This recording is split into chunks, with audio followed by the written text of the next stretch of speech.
अस्सलाम वालेकुम। खालिद सैफुद्दीन आपके साथ 18 अक्टूबर की कॉल लेकर। अच्छा जनाब, सबसे पहले आज के सेशन को देखते हैं। आज का सेशन सुबह सुबह 86,461 को ऑनर नहीं कर सका, मगर एक उम्मीद पैदा हुई थी 11-12 बजे जब ये 85,944 के पास कुछ एफर्ट कर रहा था। तो मैंने मिड डे कॉल में यही उम्मीद बताई थी कि 1-1.5 बजे के बाद अगर ये इसके ऊपर खड़ा रहता है तो हम एक मूव देख सकते हैं। और फिर मूव बनी भी, वहाँ से वो 86,200 के लेवल तक गया। 250 पॉइंट की मूव बनी भी, मगर वो वहाँ रुक नहीं पाया, और जब वो वहाँ से गिरा तो फिर गिरता ही चला गया। तो हमने स्ट्रगल ज़रूर देखी बट सिक्योर नहीं कर सका, जिसकी वजह से इंडेक्स 620 पॉइंट के नुकसान के साथ बंद हुआ। जो अहम बात है जो अगर हम देखें तो वो ये है कि इंडेक्स में तो 620 पॉइंट का नुकसान हुआ है, मगर अगर गेज करना हो बियर्स का मोमेंटम तो वो मुझे 1000 पॉइंट का नज़र आता है। कल की कॉल पे मैंने एक बात कही थी, अगर आप लोगों को याद हो तो एक तो मैंने 86,461 के ट्रिगर की बात की थी कि ये बड़ा ज़रूरी है इसके ऊपर ट्रेड करना।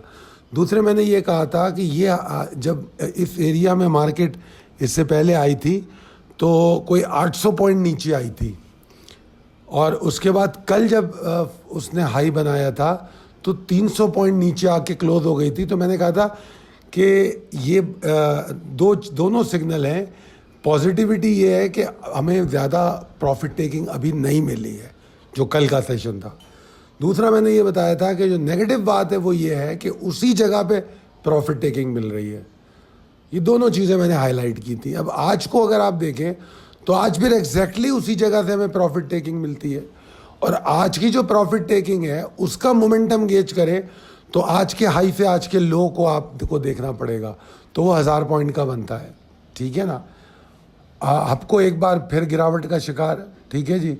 अगर आप देखें तो 162 पॉइंट हपको ने गिरा दिए, और वैसे आज जो पॉजिटिविटी देखी गई वो टेक्सटाइल में और investment banking, tobacco, real estate, food and personal care.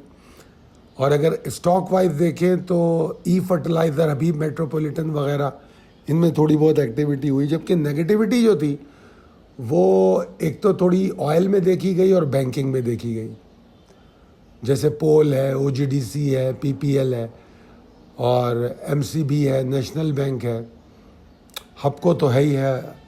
हपको तो मेरे ख्याल में आपको बेस्ट ट्रेडिंग अपॉर्चुनिटी दे रहा है कि बस रोज़ाना नीचे माल लो और उसको घुमा लो, जिस तरह आज एटीआरएल में हुआ। और आई होप कि आप लोगों ने कल एटीआरएल का फ़ायदा उठाया होगा, जो बाइंग ऑन डिप की बात मैंने की थी कल की स्क्रिप्ट कॉल में। एनीवेज आगे चलते हैं जनाब।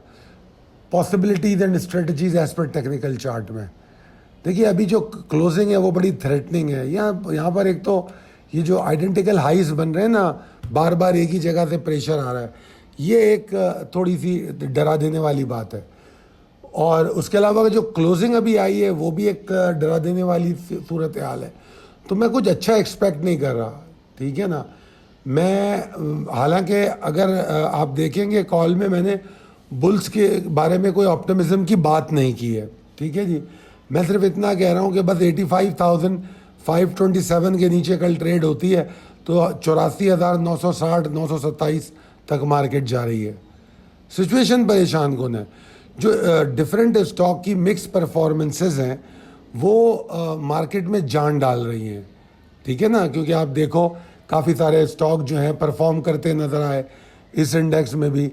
और आपने देखा जिस तरह भी हम बात कर रहे थे किसकी, हाँ, मिचेल्स फ्रूट फार्म की बात करेंगे, और भी ऐसे स्टॉक होंगे जिन्होंने लॉग भी किया होगा, मतलब अटमोस्ट परफॉर्मेंस दी होगी, ठीक है ना। और आज दौरान सेशन जो आपको स्टॉक दिए उनको देख लें वो कहाँ क्लोज हुए हैं, वो तीनों पॉजिटिव क्लोज हुए हैं, ठीक है ना। तो मेरे ख्याल में ये बात अच्छी है मार्केट में। तो अगर हम मार्केट में कोई ट्रेडिंग प्लान करते हैं तो इंडेक्स प्रेशर को हमें समझने की ज़रूरत है, ठीक है ना।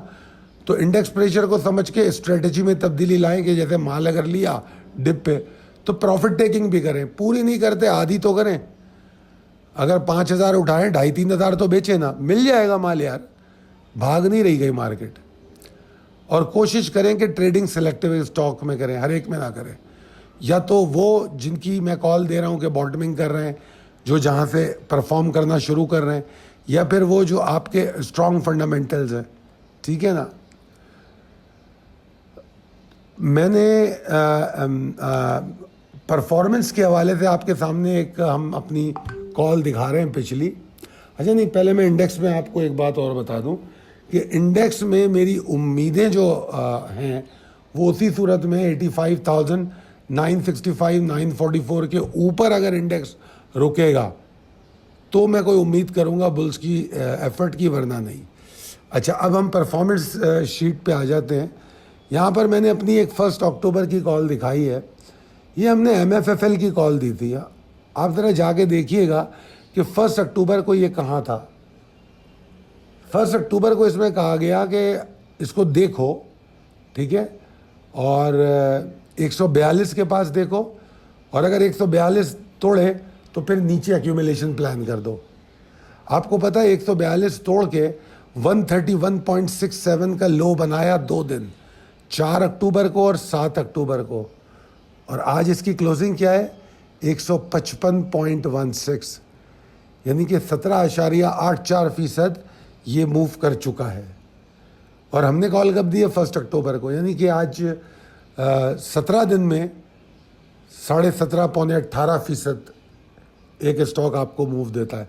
तो अगर आंखें खुली रखी जाएं और आपकी सिलेक्शन अच्छी हो, जो स्टॉक्स मैं देता हूँ रोज़ आपको, मतलब मैं तो आपको सेलेक्टिव देता हूँ, मगर उसमें कुछ रिक्वेस्टेड स्टॉक भी होते हैं जो मेरे क्लाइंट या मेंबर्स मांगते हैं, तो मैं उस पर भी काम करता हूँ। ये आपको देखना है कि जो मैंने अगर आपको 15 स्टॉक दिए हैं, 12 दिए हैं, 10 दिए हैं, तो 10 में से कौन से 4 आप सेलेक्ट करें, 3 आप सेलेक्ट करें। 10 के 10 में तो काम नहीं करते ना। तो अब मेरे सामने तो ये MFFL की परफॉर्मेंस है 17.84% जस्ट इन 17 डेज, और 17 डेज में भी 2 वीकेंड होंगे, तो आप अंदाज़ा कर लो कितने सेशन हुए हैं। ठीक है जी, एंजॉय करें मिचेल्स फ्रूट फार्म को। अच्छा जी, अब आ जाते हैं कल की कॉल पे। अब देखिए, सबसे पहले तो ये समझने की ज़रूरत है, चूंकि इंडेक्स डिप्रेस है, तो जो भी शॉर्ट टर्म कॉल दी जाएगी उसका रिस्क लेवल हाई होगा। जो भी शॉर्ट टर्म कॉल दी जाएगी, अब आज देखें आपको कल क्या कॉल दी थी, कल मेरे ख्याल में हाईटेक लुब्रिकेंट दी थी शायद। अगर आपने देखा हो तो हाईटेक लुब्रिकेंट जो है उसका 40 रुपये का टारगेट था, और उसने मेरे ख्याल में 3980 का हाई बनाया है।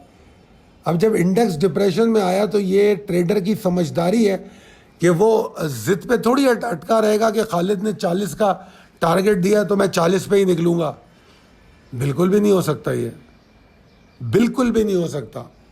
आपको अगर इंडेक्स प्रेशर में आ रहा है तो आप, और वैसे भी जो टारगेट लेवल दिया जाता है, हमेशा याद रखिए, अगर टारगेट 100 रुपये है तो आप 99.75 पे निकलने की कोशिश करेंगे। ऐसा कभी भी नहीं होगा कि अगर 100 का टारगेट है तो आप बोलेंगे मैं तो पूरे 100 पे निकलूंगा, बिल्कुल भी नहीं। अब 3980 का हाई है जो सुबह बना है, ठीक है, और उसके बाद मेरे ख्याल में 3960 के ऊपर भी नहीं गया वो। और अगर आपने कल की कॉल पढ़ी हो तो आपके पास 40 से पहले कौन सा लेवल था, 40 से पहले आपके पास जो लेवल था वो 39.05 का था, तो एटलीस्ट वहाँ तो स्टॉप लॉस होना चाहिए। अगर आप 3980 पे तो खैर नहीं निकल सकते थे, मगर बहरहाल 40 से पहले आपको निकलना चाहिए था, अंडरस्टैंडिंग द इंडेक्स सिचुएशन। अच्छा चले, खैर ये तो कल वाले स्टॉक की बात हो गई। अब बात कर लेते हैं यूनिटी की। तो मैं ये बता रहा था कि आपको कि इंडेक्स चूँकि डिप्रेस है तो इसमें रिस्क लेवल ज़्यादा होगा, तो बेहतर होगा अगर आप क्विक एंट्री चाहते हैं ट्रिगर बेस, तो अगर 2650 के ऊपर वॉल्यूम बनाए तो एंट्री लेना, वरना मत लेना। सीधी सीधी बात है। क्विक एंट्री, सिक्योर एंट्री, जल्दी मतलब जल्द से जल्द क्लोज करनी है। अगर ट्रेड को क्लोज जल्दी करना है तो 2650-55 के ऊपर वॉल्यूम बने तो एंट्री लो, वरना मत लो। स्टॉप लॉस 2595 रखना। 26-25 के नीचे अगर ट्रेड होता हुआ नज़र आ जाए तो दूर रहना। ये तो हो गई क्विक एंट्री। दूसरा ऑप्शन इसमें क्या दे रहा हूँ मैं आपको, दूसरा ऑप्शन मैं ये दे रहा हूँ कि आप उसको एक्यूमुलेट करो, स्प्लिट करो, कुछ भी करो, थोड़ा यहाँ बाय करो, थोड़ा नीचे बाय करो, ठीक है ना। 25 का स्टॉप लॉस लो, 25 के नीचे। अब 25 के नीचे का मतलब 10-12 पैसे नीचे ले लो उससे स्टॉप लॉस, राउंड फिगर में मत लो, और फिर एंट्री लो, ठीक है। और फिर आप टारगेट करो 27-45, 27-60 को। तो ऑब्वियसली ये मेरी शॉर्ट टर्म ट्रेडिंग है, ठीक है ना। ये सेलेक्टिव स्टॉक भी नहीं है, ये भी बता दूं, ये सेलेक्टिव स्टॉक भी नहीं है। और मैंने ये भी बता दिया क्योंकि इंडेक्स में प्रेशर है तो लिहाजा रिस्क लेवल हर कॉल का बढ़ जाता है। उम्मीद करता हूं कि आपको ये कॉल समझ भी आ रही होंगी और पसंद भी आ रही होंगी। अगर ऐसा है तो हमारी वीडियो पे कमेंट कीजिए, अपने दोस्तों और अहबाब में शेयर कीजिए। और अगर लगता है कि ये आप पे किसी काम आती है और आप अगर चाहते हैं कि रेगुलर बेसिस पे आपको तमाम स्टॉक मिले तो 0345619043 पर रब्ता करें। बहुत शुक्रिया, अल्लाह हाफिज़।